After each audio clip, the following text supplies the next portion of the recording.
ನಮಸ್ಕಾರ K set ಅಭ್ಯರ್ಥಿಗಳಿಗೆ.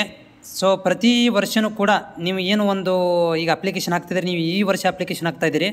ಆದರೆ ಕೆ ಸೆಟ್ದು ಒಂದು ಅಪ್ಲಿಕೇಶನ್ಸ್ ಪ್ರತಿ ವರ್ಷಕ್ಕೆ ಇದ್ದವರು ಏನು ಮಾಡ್ತಾರಪ್ಪ ಅಂತಂದರೆ, ಹೋದ ವರ್ಷವೂ ಕೂಡ ಇದೇ ಥರನಾಗಿ ಸರ್ವರ್ ಪ್ರಾಬ್ಲಮನ್ನು ಮಾಡಿದರು. ವಿದ್ಯಾರ್ಥಿಗಳಿಗೆ ತುಂಬಾ ತೊಂದರೆಯನ್ನಾಗಿತ್ತು.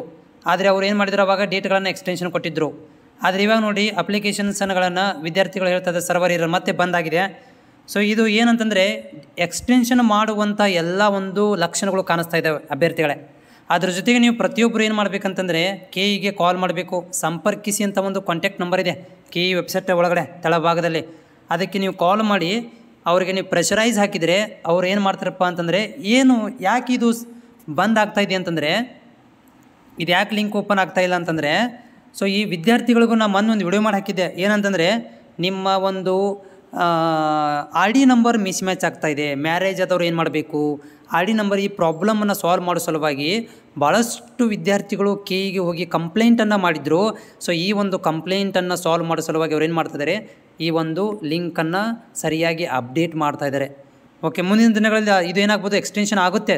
ಯಾಕಂದರೆ ಇಷ್ಟು ಕಾಡಿದೆ ಅಂದಮೇಲೆ ನಿಮಗೆ ಎಕ್ಸ್ಟೆನ್ಷನ್ ಮಾಡ್ತಾರೆ, ಮಾಡಲೇಬೇಕು. ಇಲ್ಲ ಅಂತಂದರೆ ವಿದ್ಯಾರ್ಥಿಗಳು ಹೋಗಿ ಅಲ್ಲಿ ಕಂಪ್ಲೇಂಟನ್ನು ಮಾಡ್ತಾರೆ. ಸೊ ಹೀಗಾಗಿ ಟೆನ್ಷನ್ ತೊಗೊಳ್ಳೋಂಥ ಅವಶ್ಯಕತೆ ಇಲ್ಲ. ಇದು ಕ್ಲೋಸ್ ಆಗೋದಿಲ್ಲ, ಇದು ಮತ್ತೆ ಓಪನ್ ಆಗುತ್ತೆ. ನಾಳೆ ತನಕ ಕಾಯಿರಿ ಅಥವಾ ರಾತ್ರಿ ಲೇಟಾಗಿ ಓಪನ್ ಆಗುತ್ತೆ. ಆದರೆ ನೆನಪಿಟ್ಟುಕೊಳ್ಳಿ, ನೀವು KEಗೆ ಯಾರು ಬೆಂಗಳೂರು ಸಮೀಪದಲ್ಲಿದ್ದೀರಿ ಅಂಥ ಅಭ್ಯರ್ಥಿಗಳು ಹೋಗಿ ಬೆಂಗಳೂರಿಗೆ KE ಆಫೀಸಿಗೆ ಹೋಗಿ ಈ ಥರದಂಥ ಪ್ರಾಬ್ಲಮ್ಗಳನ್ನು ನೀವು ಹೇಳುವುದರಿಂದ ಕರ್ನಾಟಕ ಮೂಲೆ ಬೇರೆ ಬೇರೆ ಭಾಗದಲ್ಲಿರುವಂಥ ಅಭ್ಯರ್ಥಿಗಳಿಗೆ ಹೆಲ್ಪ್ಫುಲ್ ಆಗುತ್ತೆ. ಈ ಥರ ಪ್ರಾಬ್ಲಮ್ ಆಗ್ತಾಯಿದೆ, ID ನಂಬರ್ ಮಿಸ್ ಮ್ಯಾಚ್ ಆಗ್ತಾಯಿದೆ, ಮ್ಯಾರೇಜ್ ಆದವ್ರು ಏನು ಮಾಡಬೇಕು, ಆಮೇಲೆ ಕ್ಯಾಪ್ಸ್ ತೊಗೊತಾ ಇಲ್ಲ, ಪ್ರಾಬ್ಲಮ್ ಇಶ್ಯೂ ಆಗ್ತಾಯಿದೆ ಅಂತ ಈ ಥರ ಕಂಪ್ಲೇಂಟನ್ನು ಹೇಳೋದ್ರಿಂದ ಸೊ KEದವರು ಅದನ್ನು ಟೆಕ್ನಿಕಲ್ ಇಶ್ಯೂಗಳನ್ನು ಪ್ರಾಬ್ಲಮ್ ಸಾಲ್ವ್ ಮಾಡ್ತಾರೆ, ಜೊತೆಗೆ ಡೇಟನ್ನು ಎಕ್ಸ್ಟೆನ್ಷನ್ ಕೊಡ್ತಾರೆ. ಬಟ್ ಯಾರೆಲ್ಲ ಇನ್ನೂವರೆಗೆ ಅಪ್ಲಿಕೇಶನ್ ಹಾಕಿದ್ರೆ ಟೆನ್ಷನ್ ತೊಗೊಳ್ಳೋಂಥ ಅವಶ್ಯಕತೆ ಇಲ್ಲ. 29 ತಾರೀಕು ತನಕ ಅವರ ಪ್ರಕಾರ ಇದೆ. ಆದರೆ ಅದಕ್ಕಿಂತ ಮೊದಲು ಅವರು ಏನು ಮಾಡಿದರು, ಬಂದಿಟ್ಟಿದ್ದರು. ಸೊ ಮುಂದೆ ಅದು ಮುಂದಿನ ತಿಂಗಳ ತನಕ ಹೋಗ್ಬೋದು. ನಾನು ಎಕ್ಸೆಪ್ಟ್ ಮಾಡಿದ್ದೀನಿ, ಮುಂದಿನ ತಿಂಗಳ ತನಕನೂ ಅವ್ರು ಏನು ಮಾಡ್ತಾರೆ ಅಂದರೆ ಡೇಟನ್ನು ಎಕ್ಸ್ಟೆನ್ಷನ್ ಕೊಡುವಂಥ ಚಾನ್ಸಸ್ ಇದೆ. ಅದರ ಜೊತೆಗೆ ಮತ್ತೇನಾದರೂ ಅಪ್ಡೇಟ್ ಇದ್ದರೂ ಕೂಡ ನಾನು ವಿಡಿಯೋ ಮುಖಾಂತರ ಶೇರ್ ಮಾಡ್ತೀನಿ. ನಿಮ್ಮಲ್ಲಿ ಏನಾದರೂ ಡೌಟ್ ಇದ್ದರೂ ಕೂಡ ನನಗೆ ನೀವು ಏನಪ್ಪ ಅಂದರೆ ಕಾಮೆಂಟ್ಸನ್ನು ಹಾಕ್ಬೋದು.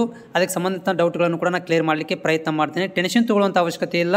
ಸೊ ಪ್ರತಿಯೊಬ್ಬರು KEಗೆ ಕಾಲ್ ಮಾಡಿ, ಅಲ್ಲಿ ನೀವು ಏನು ಮಾಡಬೇಕಂತಂದರೆ KEಗೆ ಕಾಲ್ ಮಾಡಿ ಅವ್ರಿಗೆ ಹೇಳಬೇಕಾಗತ್ತೆ ಪ್ರಾಬ್ಲಮ್ ಇಶ್ಯೂವನ್ನು. ಅವ್ರು ಏನು ಮಾಡ್ತಾರೆ, ಅದು ಸಾಲ್ವ್ ಮಾಡ್ತಾರೆ.